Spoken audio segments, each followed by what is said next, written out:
Good morning, Savages. This is Jenna from Spiritually Savage, and thank you for joining me again for Wake Up Wednesday, where I give you tips on how to stop sleepwalking through your life and to live your life without question marks. So this weekend we had some unexpected news. One of our very, very close family friends who has been family my whole entire life passed away. And he wasn't sick. He's not super elderly. He went to school with my mom, and him and his family have lived next door to my grandmother my whole entire life. I live in Florida now, but I'm originally from Virginia. And when I go home to visit, he's somebody I always see. He sits on the porch, and he's your neighborhood watch person who just hangs out and waves at everybody. And he harasses me as I go back and forth from the car to the house. And he just has always been a really stable part of our life. His daughter is one of my friends, and obviously all of us have always considered him an uncle and a grandfather, and he's just very much a part of our family. And the news really shook me because he had plans. He had plans the next day. Even he had a doctor's appointment to have a colonoscopy, and he was complaining on Saturday about not being able to eat on Sunday. And then it's something that we kind of giggled about when we found out that he had passed away, because we automatically thought, wow, that's, one way to avoid it. And we just never know. And thinking about how the fact that we just never know when our time is up, that everybody's days are numbered, you need to remember that factors into your life. Today, I really want to talk to you about distracting yourself. So many of us have a timeline in our head of what our life will be in the future. And we start to wait on our goals, or we start to wait on our changes, or we start to wait for things in our lives and think of those things as someday things. Someday things most of the time never come. You have to make all someday things today, or understand that someday won't come. A lot of people, when they want to make changes in their life, they go, well, I want to make these changes, or I want to have more money, or I want to travel, or I want to leave my spouse, or I want to have a bigger house, or I want to start a business, or I want to let go of these vices, or whatever it is. And they go, I'm going to do that when my children are 18. I'm going to do that when I'm more financially stable. I'm going to do that when X, Y, and Z happens. And we can't do those things because, number one, we never know when X, Y, and Z will happen, or if they will happen. My father passed away when I was 21. He died from cancer.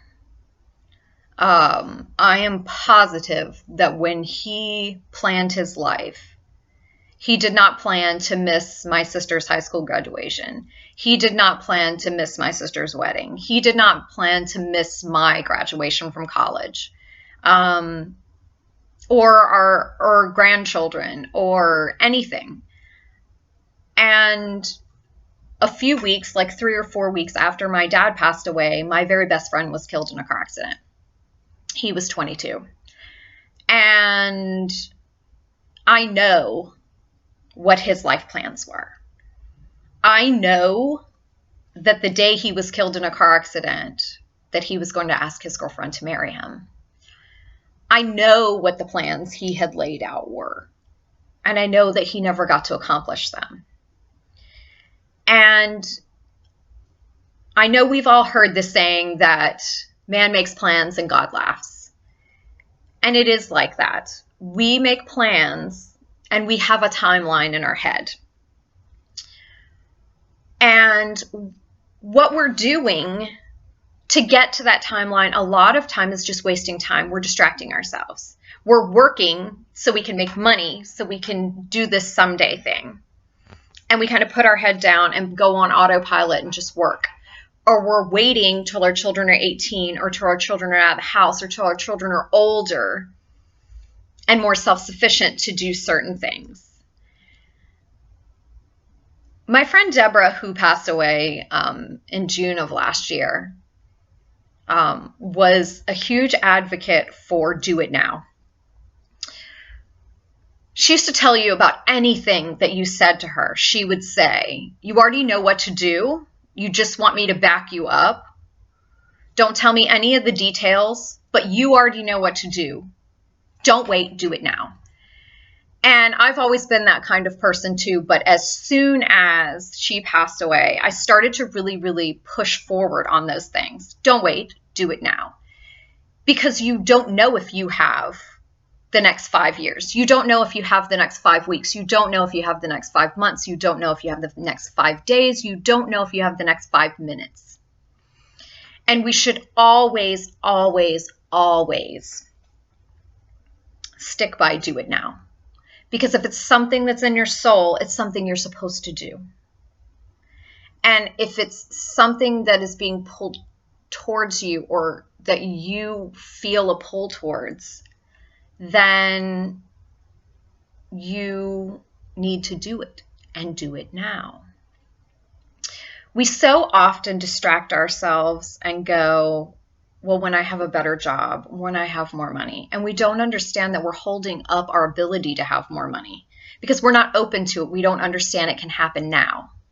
We have these limiting beliefs that things will happen in the future, and we don't open our hands and accept those things from the universe right now. And if we hold on to things and our own plans, we don't have open arms or open hands to accept what God or the universe has to offer us. We don't have the ability to accept the good things that are coming to us because we have such a set mindset on our own plans and our own time frame that we can't accept that those things could happen before then. My child is 7 years old. And there were a lot of things in my life that I said, I'm going to wait until he's self-sufficient. I'm going to wait until this. I'm going to wait until that. And then I started to feel the pull. I couldn't wait. I said, you know what? I'm going to do it now. And then when he's a little bit older, I'll already have my business set.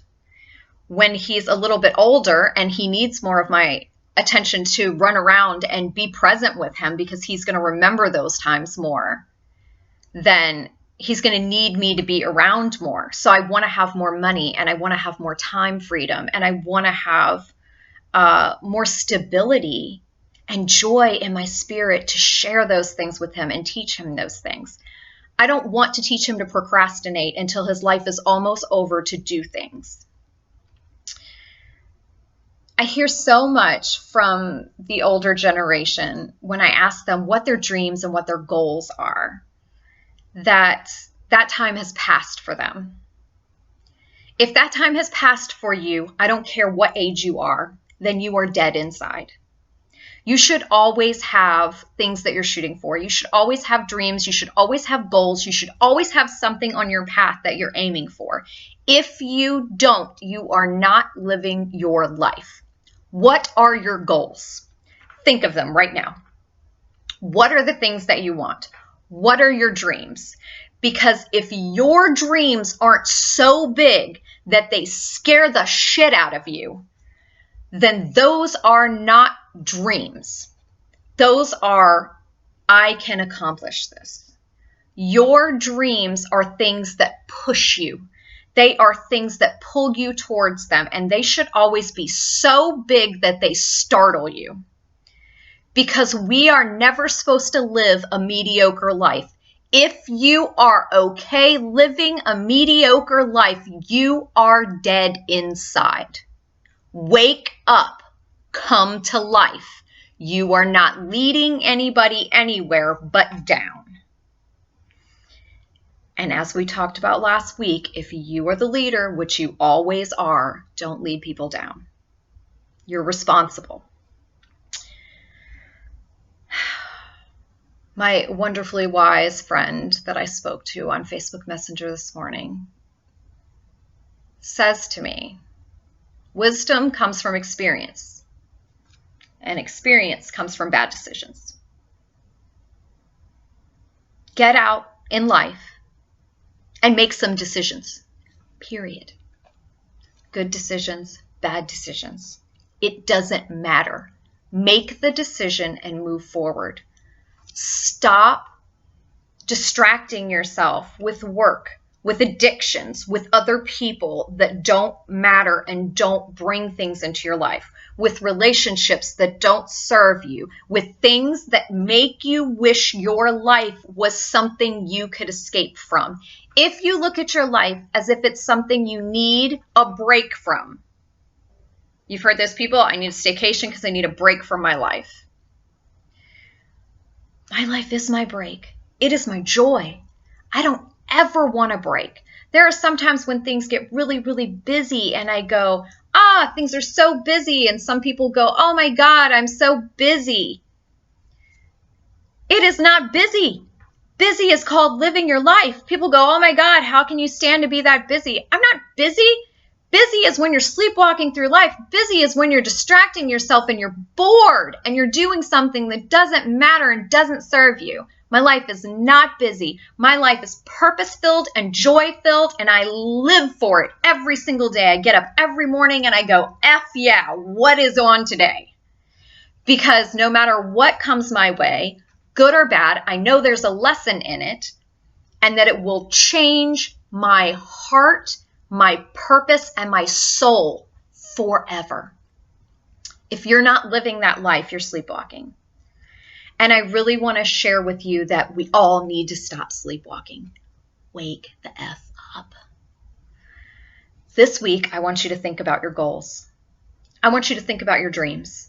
I want you to think about those dreams that you dreamed about years ago that you put away on the shelf and said, I'm too old for that, or that time has passed. Because that is what you were supposed to be doing. And that's what you're supposed to be doing now. I want you to look at your dreams because we're going to talk about how to do that now. Get on them now. Don't wait. Do them now. Thank you so much for joining me again for Wake Up Wednesday.